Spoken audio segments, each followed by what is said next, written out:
Une des grandes raisons pour lesquelles je me suis marié, pour pouvoir avoir du sexe à volonté. Le sexe, je l'ai appris par des traumas en fait. Donc il n'y a rien de beau là-dedans.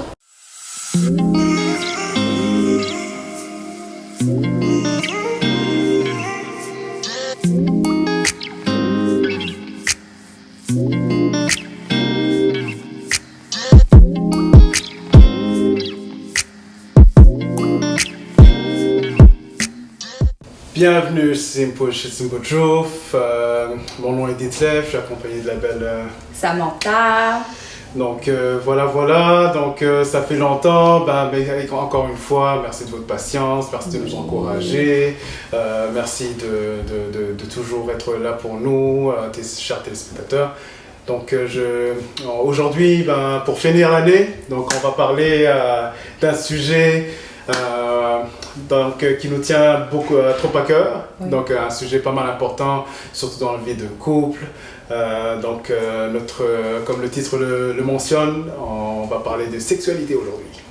Oui, un sujet chaud. Donc vous comprenez pourquoi on a pris du temps pour venir, pour revenir sur la chaîne. On a pris le temps de bien préparer cela. Et là, on est prêt avec un sujet qui va bien clore l'année. Exactement, donc on va parler de sexualité, Oui. Sujet qui n'est pas toujours le fun à partager, mais pas mal important parce que on veut mettre la lumière sur le sujet, je veux dire, parce que c'est un sujet qu'on n'en parle pas beaucoup, c'est gênant, c'est tabou. Surtout dans notre culture. Surtout dans nos cultures. Mais c'est quelque chose qu'on a vraiment eu à cœur et que Dieu nous a mis à cœur.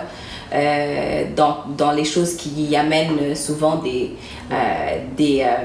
problèmes dans le couple ou même dans notre vie au quotidien. Donc voilà. Exactement. Puis nous personnellement, justement, on a vécu pas mal de choses là-dessus.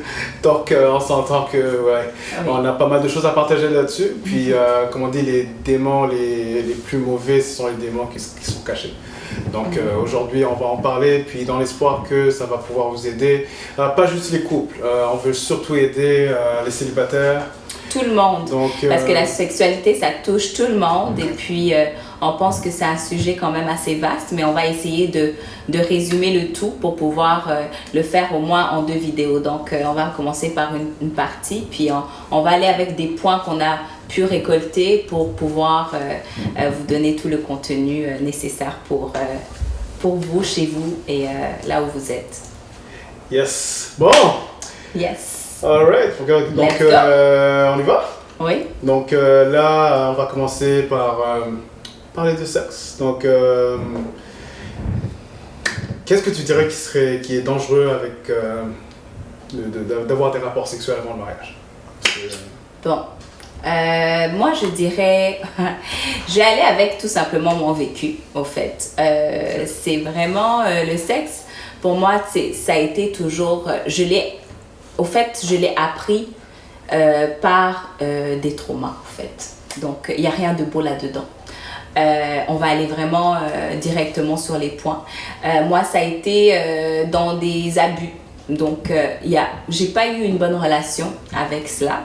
Parce que depuis, il y a surtout peut-être, j'ai déjà parlé à plusieurs femmes, mais souvent, le premier contact avec le sexe, c'est quelque chose de caché, quelque chose que tu n'oses pas dire à personne.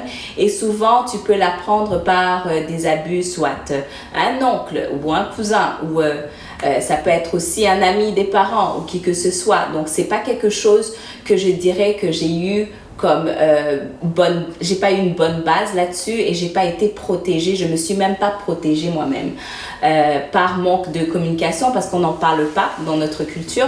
Donc je dirais que la mauvaise chose c'est que quand tu commences avec un trauma, tu ne peux pas avoir du plaisir, tu n'en profites pas dans ton mariage quand c'est le moment justement de le vivre comme Dieu l'avait programmé, comme Dieu l'a voulu dans le couple. Donc, je dirais que le danger, c'est de perdre la joie là-dedans, c'est de perdre le but de ce que Dieu a fait pour qu'on puisse s'épanouir et pouvoir vivre ses joies.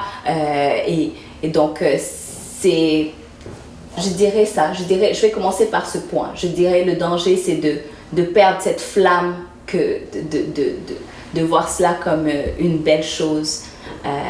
Pour moi, pendant des années, ça a été perçu comme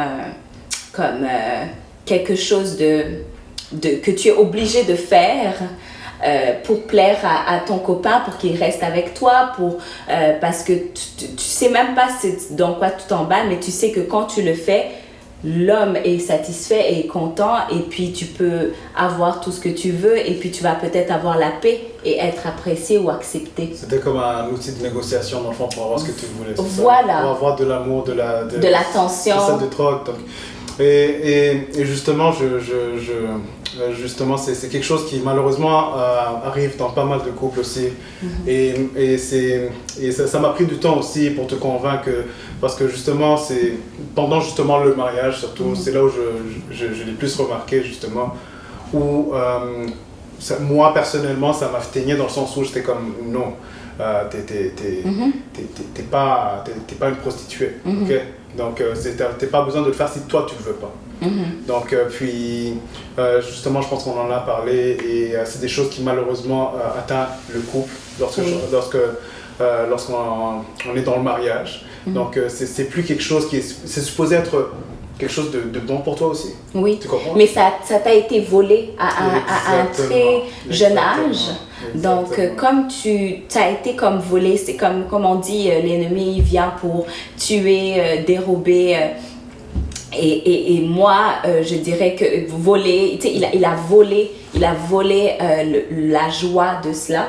Et donc, pour moi, ça a jamais, c'était comme si tu dois le faire, mais tu dois pas enjoy. Mais tout le monde dit que c'est quelque chose, que c'est bien, que tu devrais être, tu sais, on en parle, et puis tu suis le groupe, tu suis tout le monde. Et des fois, tu as besoin de rajouter quelques affaires pour que ça puisse t'aider. Tu vas peut-être boire, tu vas peut-être aller dans des drogues, tu vas peut-être, tu vas suivre le flow pour que tu puisses adoucir ton corps afin que tu puisses le faire. Donc, pour moi, c'est les dangers, ça t'amène dans des addictions, ça t'amène dans plein de choses qui vont t'aider à pouvoir faire cet acte qui est comme devenu normalisé dans la vie de tous les jours. En tant que femme, si tu commences à être un peu adolescente, c'est normal que tu le fais, c'est normal que ça arrive quand tu es avec un copain pour être dans une relation plus ou moins mature. Mais c'est ça, c'est le danger là-dedans, c'est de perdre le tout, et puis de se retrouver en thérapie pour ça. Ouais, ok, mais moi, pour ma part, je suis désolé de ce qui t'est arrivé, mais pour ma part, c'était un peu différent, ok? Je pense que ce qui m'a plus atteint, donc du fait que j'ai eu des rapports avant le mariage, c'est que arrivé dans le mariage, je viens avec une certaine expectation, oui. Attente, des attentes, oui. Des attentes, certaines attentes. Oui, beaucoup d'attentes. Beaucoup d'attentes, c'est ça. C'est beaucoup d'attentes parce que oui. C'est sûr que c'est difficile à comprendre ce qu'on dit, parce que déjà dès le départ, j'aimerais juste mettre au clair une chose. On se base, quand on parle de sexualité, sur ce que la Bible nous donne comme information sur la sexualité. Donc, pas parce que selon notre propre compréhension, ce qu'on entend dans les différentes... Donc, nous, on essaie de se baser vraiment sur la Bible. Donc, c'est sûr qu'il y a certains points que nous, c'est sûr qu'on se base sur généralement ce que la Bible nous dit, parce qu'on est des chrétiens, la Bible étant notre guide. Puis, c'est sûr que ça serait difficile à comprendre ce qu'on dit si on ne se base pas sur la Bible. Donc, juste, je voulais que ça soit clair, parce que pour certaines personnes qui vont nous regarder, qui vont dire, mais pour nous, tu sais, ce que vous dites nécessairement, ça ne nous concerne pas. Il faut savoir que nous, notre base, c'est la parole de Dieu. C'est la parole de Dieu qui est pour nous vérité, qui est une vérité absolue pour nous. Donc, et puis qui fonctionne bien dans notre vie, qui nous donne la joie, qui nous donne où est-ce qu'on est rendu maintenant. Donc, on ne pourrait pas vous dire que notre couple couple à fonctionner sur autre chose que la parole de Dieu, parce que tout ce qu'on vit, tout le bonheur, tous les joies, tout l'amour, tout ce qu'on partage, toutes nos guérisons sont basées sur la parole de Dieu. Donc on peut pas essayer de masquer ou de, tu sais, souvent ils vont dire, oh, vous parlez de la parole de Dieu, mais ce qu'on va dire dans notre vie, c'est impossible de le dire sans mettre la vérité qui est la parole de Dieu. Exactement. Tout ce qu'on veut dire par là, c'est que c'est une base. C'est la base. C'est la base, donc on se base sur ça. C'est notre base. Puis justement, en parlant de ça, sur la parole, j'aimerais juste avant de... c'est sûr qu'en bien sûr, avec Simple Truth, notre but, c'est vraiment de simplifier la parole pour vous. Puis, avec des exemples concrets, ce qu'on a vécu, d'accord? Donc, on n'est pas des spécialistes, on ne prétend pas être des spécialistes. On est ici... On vous dit qu'est-ce qui marche. Exactement. Qui fonctionne pour nous. Bah, c'est ça. Ce qui a fonctionné pour nous, ce qu'on n'a pas fait de bon, nos bons coups, nos mauvais coups, etc. Bref. C'est sûr que ça va aussi avec les mensonges et les mythes aussi de la société qui sont reliés vraiment au sexe. Donc, je dirais que c'est parce que souvent on nous dit c'est comment être avec une personne si tu ne peux pas, si tu ne te vois pas que tu peux être... si tu n'as pas encore essayé, par exemple, la voiture, qu'on va te dire, oh, comment est-ce que tu vas acheter une voiture sans l'avoir essayée? Comment tu vas vivre ta vie sexuelle sans toutefois avoir goûté à cela? Comment veux-tu aller te marier ou être avec cette personne pour l'éternité ou sans avoir essayé ce coup-là? C'est les dangers encore. Juste, tu as raison, mais juste avant de parler de cela, ce que je voulais juste déjà finir par le premier point où on parlait justement du danger d'enfants des relations sexuelles avant le mariage. Moi personnellement, parce que je suis marié depuis un bon bout, donc je vais vous expliquer pour moi dans le fond ce qui a été dangereux pour moi. Donc, donc avant de... Ce que tu dis, c'est un bon point. C'est un bon point, on va y arriver dans pas long. C'est juste une chose importante. Pour moi, ça a créé des attentes, comme je disais, qui n'étaient pas réalistes. Quand on arrive dans le mariage, c'est là où on voit que le sexe, ça devient comme une addiction. Je m'explique pourquoi. Parce que moi, j'en consommais, ok? Je regardais quelques films. Tu regardais la pornographie? Et, entre autres. Ok. You say the way it is. Un peu de mots. Ouais, ça s'appelle aussi, ouais. Anyway, bref, tout ce que je veux dire, c'est que c'est un peu... On est ce qu'on se nourrit. Donc pour moi, si mon corps voulait, donc si je voulais comme c'est parce que j'ai le mot en anglais, urges, si j'avais l'envie, donc je devais me dépenser. Puis c'est sûr que la pornographie, ça t'aide justement à passer ton envie. Donc c'est sûr que c'est une question d'habitude. Donc si jamais avant le mariage, tu as l'envie, tu cèdes à l'envie de ta chair, c'est pas après le mariage, ça va être plus, plus facile. Parce qu'on se dit, généralement, quand je me suis marié, pour moi, une des grandes raisons pour lesquelles je me suis marié, pour pouvoir avoir du sexe et du sexe à volonté. Ok? Pour moi, c'était ça. Donc, je suis marié, j'aurai plus jamais ce problème, quand je veux, matin, midi, soir. Hein? C'est pas le cas. C'est une autre réalité, vraiment. Donc, à moins que cette personne soit sur son chiffre. Ça va pas sans dire que j'ai été déçu, ok? La déception a été intense. Hein? Donc, c'est vraiment pas une bonne raison. Mais tout ça pour dire que mais honnêtement, si j'avais pu faire la bonne chose, si j'avais pu savoir me retenir. Donc, si j'avais pu savoir me retenir, donc en attendant le mariage. Donc, c'est une habitude qu'on se développe. C'est comme, je vais donner un exemple, si on est habitué à chaque fois que tu as faim, tu veux manger une sucrerie, tu sais que c'est mauvais pour la santé, tu deviens obèse. Si à chaque fois que tu en as envie, tu en prends, c'est pas après le mariage que ça va être mieux. Je sais pas si tu suis mon idée. Oui. Dans le sens où c'est une question d'habitude. Donc il faut créer l'habitude avant le mariage. Donc ne pas toujours céder. Comme tu partages avec moi souvent là, tout nous est permis, mais tout ne nous est pas utile. C'est inversé. C'est inversé, n'est-ce pas? Donc, ça nous est permis, mais ça nous est vraiment pas utile.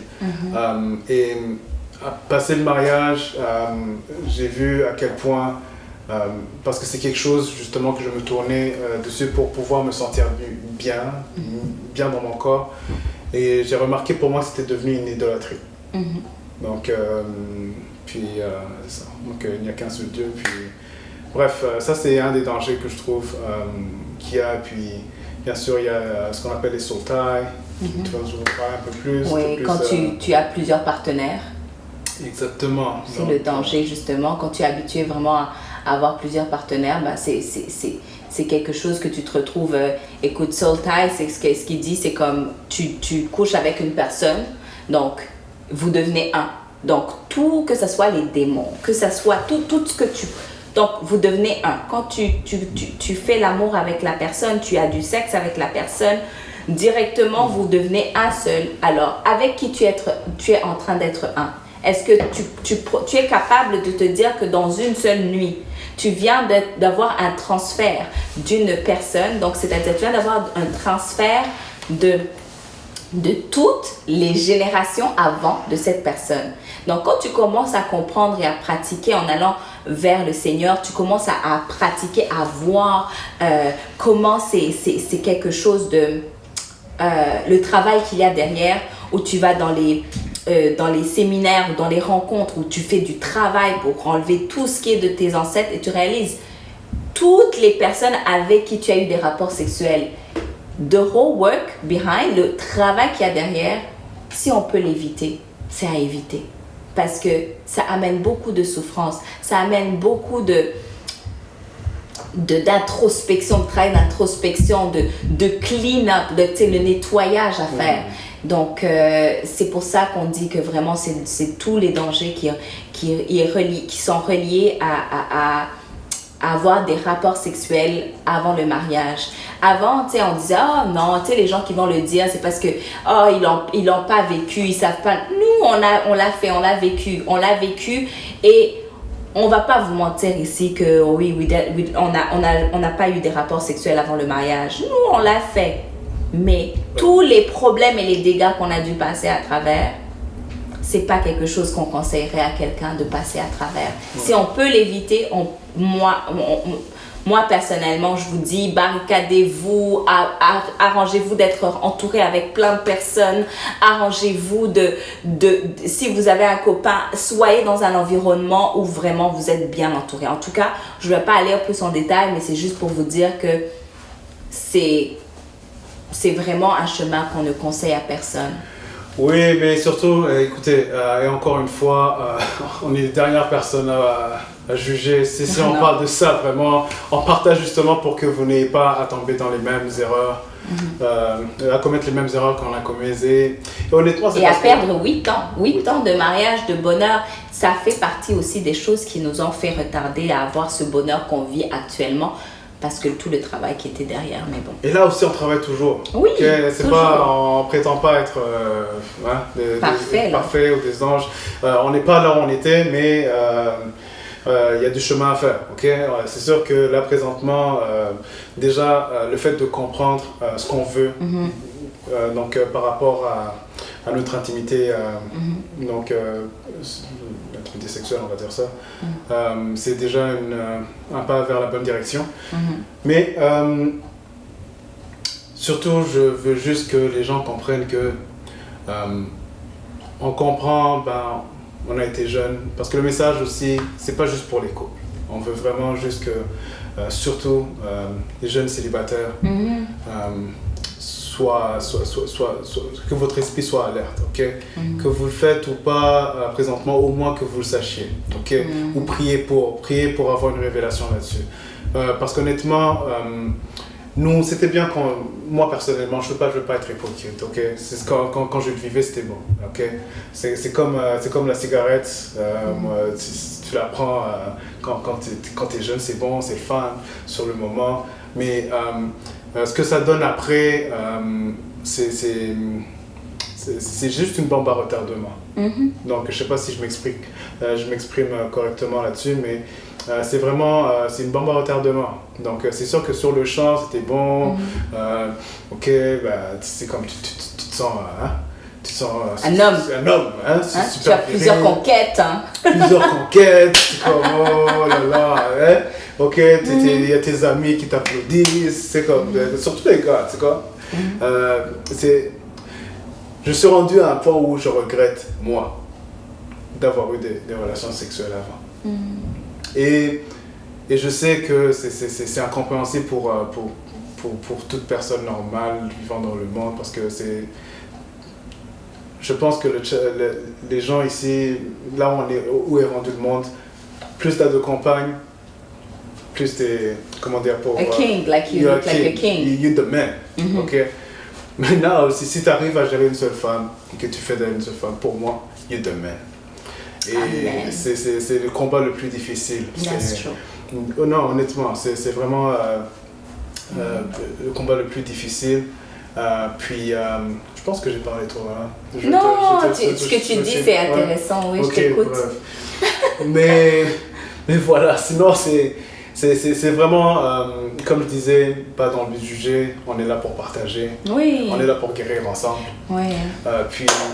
J'ai justement un verset que je veux donner qui est sur 1 Corinthiens 6, 18 à 19. Ça dit « Fuyez l'immoralité sexuelle. Tout autre péché qu'un homme commet est extérieur à son corps. Mais celui qui se livre à l'immoralité sexuelle pêche contre son propre corps. Ne le savez-vous pas? Votre corps est le temple du Saint-Esprit qui est en vous et que vous avez reçu de Dieu. Vous ne vous appartenez pas à vous-même. » Donc, ce verset-là, si tu n'as pas une révélation là-dedans, tu ne peux même pas comprendre la profondeur de la chose. Ouais. Parce que si ton corps, tu le mets avec un... Donc, tu viens d'abord d'amener une immoralité sexuelle. Tu pêches contre ton propre corps qui ne t'appartient pas. Jusqu'au jour où tu te maries, où Dieu vous fait un devant lui. Et vous êtes under a covenant, une protection de Dieu. Donc, c'est-à-dire que Dieu a mis la main et a dit approuvé. Donc, je dirais que le mariage, sans être couvert par Dieu, ça ne peut amener que la chute. Ça ne peut qu'amener la chute. Ça permet des fois que tu n'es jamais satisfait sexuellement. Tu n'es jamais... tu sens comme si... moi, Detlef, les premiers jours, je me rappelle, quand on venait de se marier, je me sentais comme un objet. Je me sentais même pas, j'en profitais même pas parce que tu es fatigué ou quoi que ce soit. En tout cas, c'est tout un processus où tu te dis, mais pourquoi peut-être, est-ce que c'est parce que je l'aime pas ou est-ce que c'est parce que, non, c'est parce que tu as déjà eu un passé. Et ce passé a été tellement magané, ça a été tellement amoché, tu as tellement vu des choses mauvaises, même ce qui est dit comme pornographie. Tu peux pas manquer les images que tu regardes autour de toi. Tu peux regarder les images. Est-ce que tu vois, même dans la rue maintenant, c'est it's obvious, it's right there. Tu te promènes sur Sainte-Catherine, tu as les yeux là, tu as tout, tu vois tout. Ouais. Donc, la rue Sainte-Catherine là, c'est comme, en tout cas, c'est comme il y a une rue aussi à Amsterdam là. Il y a une rue là que quand tu marches là, et tu vois des atrocités et tout, ça peut pas partir sans faire effet en toi. Donc même quand tu retrouves dans le mariage, tu commences à faire ce que tu as vu. Mais ce que tu as vu, est-ce que ça satisfait ton mari? Est-ce que ça t'a satisfait dans ta vie de couple? Est-ce que c'est ce que tu aimes ou c'est parce que tu as vu que les autres, ils aimaient, ils étaient en train de vivre ça comme quelque chose de bon? Donc c'est tout ça, c'est pour ça qu'un ménage a besoin d'être fait et surtout la vérité. Vraiment, comme on dit souvent, on veut vraiment que la vérité vous affranchisse chez vous et que vous sachiez que c'est les ruses de l'ennemi qui montent et qui vous attirent vers cela, mais c'est uniquement pour vous tuer afin que vous vous retrouvez à garder une vie comme de célibat même quand vous êtes marié. Définitivement, vous connaîtrez la vérité vous affranchira. Vous affranchira. Et justement, c'est parce que pendant des années, et je comprends très bien les gens qui ont du mal à se défaire de certaines habitudes. C'est parce que pendant des années, surtout avec le monde aujourd'hui, on a normalisé, comment dire, on a banalisé les rapports sexuels. Donc, tu sais, comme tu disais tantôt justement, différents termes, généralement même, tu entends les gens justement avant de se marier, ils vont te dire comment ça, j'ai pas de rapport sexuel avant le mariage. Est-ce que toi, tu achèterais une voiture sans l'avoir essayé? Sans l'avoir essayé. Tu comprends? C'est comme... j'ai un de mes amis qui lui disait, ok, moi, je veux pas une femme qui est vierge. Je veux une femme qui est expérimentée. Dude. Elle est expérimentée avec quelqu'un d'autre. Thank you. C'est comme... Mais c'est malheureusement, et les gens y croient. Et il va amener d'autres hommes chez toi. Exactement. Et donc, on banalise le tout. Les gens ne comprennent pas à quel point les rapports sexuels sont sacrés. On banalise juste pour faire comprendre que c'est normal. Et la parole le dit, c'est pas normal. Et si vous ne croyez pas, vraiment, notre témoignage, ça fait mal. Ça fait mal à la langue parce que ça prend du temps de pouvoir se départir de ces mauvaises habitudes. Il y a de la peine derrière. Et il faut dire les choses comme elles sont, honnêtement. Et les gens évitent de le dire, mais c'est dans les petites choses que tu le vois chaque jour. Tu comprends? Avoir des rapports sexuels, ça crée de mauvaises relations après. Tu deviens addicté sur l'alcool, sur les drogues, sur toutes choses. Et puis, ce qui arrive, c'est que nous, on conseille même qu'au lieu de te retrouver dans ça, marie-toi jeune. Absolument. Marie-toi jeune, au moins tu es under the covenant of God. Il y a même un verset qui dit ça, je pense, qui dit... 1 Corinthiens 7, 9. Mais s'ils ne peuvent pas se maîtriser, oui, c'est lui là. Qu'ils se marient, car il vaut mieux se marier que de brûler de désir. Exact. Ouais, non mais écoutez, ça me rappelle justement, parce qu'avant je donnais ça comme blague, je disais justement une des raisons pour lesquelles on s'est mariés, parce qu'on était quand même jeunes, pas mal jeunes, et je me rappelle Samantha qui disait non, moi je veux plus, je veux plus avoir de rapport avant le mariage. Et je me rappelle que une des choses qui m'a vraiment poussé, encouragé, c'était pas la seule chose, c'est pas la seule chose, mais une des choses vraiment qui m'a poussé vraiment à me décider de me marier, c'est que je me suis dit, hey, boy, ok, je vais me marier, parce que là, je vais avoir Samantha légalement legitimate. Puis ça sera plus interdit, ok? Je l'aurai pour moi, matin, midi, soir. Sauf que si c'est la seule raison que vous le faites, c'est la mauvaise raison. Et un autre danger très important, je veux que les gens puissent comprendre ça, parce que une des choses justement que les gens ne se rendent pas compte, quand vous avez des rapports sexuels avant le mariage, les choses qui auraient sorti un flag rouge ou un danger sur l'autre partenaire, au lieu que ce soit un feu rouge, ça va être un feu rose. Parce que ça obscurcit le jugement. Tu vas plus juger la personne en tant que personne, mais en tant que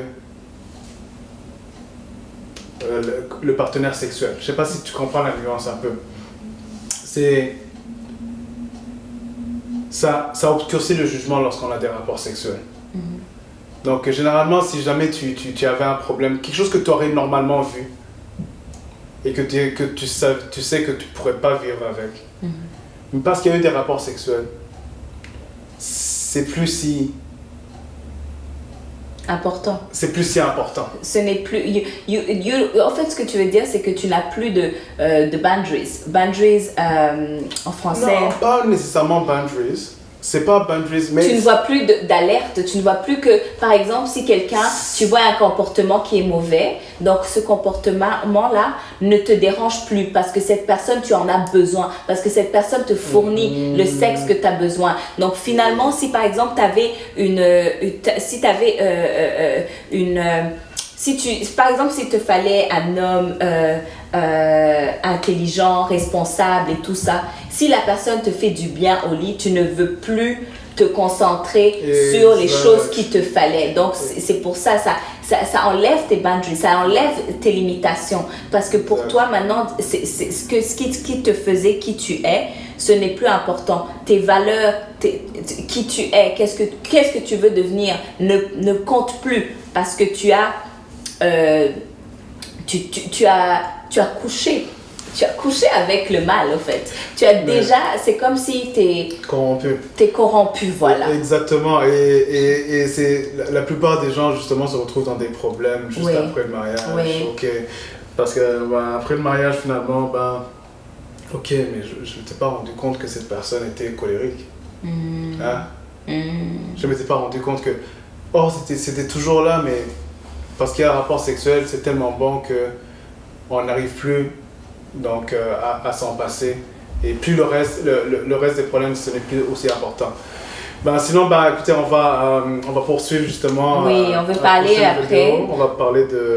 On va parler du concept de sexe chez l'homme donc la femme. Donc, on va parler vraiment la différence parce que souvent, je sais que Detlef, lui, quand c'est le temps tu ne dois pas lui prévenir pour que tu veux avoir du temps avec lui. Je ne dois pas lui prévenir, oh, I need to have sex with you. Like, lui, c'est automatique là, direct, il est prêt. Mais on ne fonctionne pas de même, on n'a pas le même, comment dire, le programming, ouais. On n'est pas fait de la même façon. On va dire ça comme ça. On va aller plus en profondeur dans la deuxième vidéo.